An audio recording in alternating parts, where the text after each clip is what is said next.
Do you want to be able to find the SWIFT code of Raiffeisen Bank? Well, then this video is going to be perfect for you, because in this video I'm going to show you a step-by-step guide on exactly how to find it.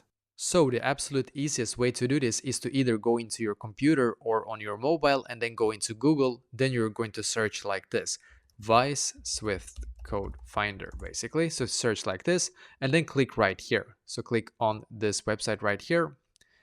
And as you can see, you should now be taken to this page, which is perfect. So on this page, what you're going to do is to scroll down. As you can see, find a Swift code, and you're going to select your country, obviously. So we're going to take, just as an example, I'm just going to take Austria for this tutorial.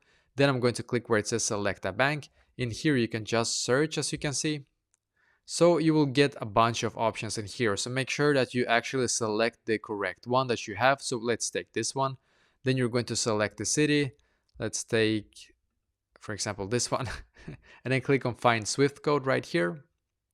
And as you can see, you will be able to see the exact Swift code right here. You can click on copy code, or you can search again. But it's very important that you search for your exact bank, your exact city, obviously, as you can see. And yeah, this one is right here. You can always double check with the bank itself, but quite often this one is correct. Just so you know, you can click on copy code, and that is basically exactly how to find it.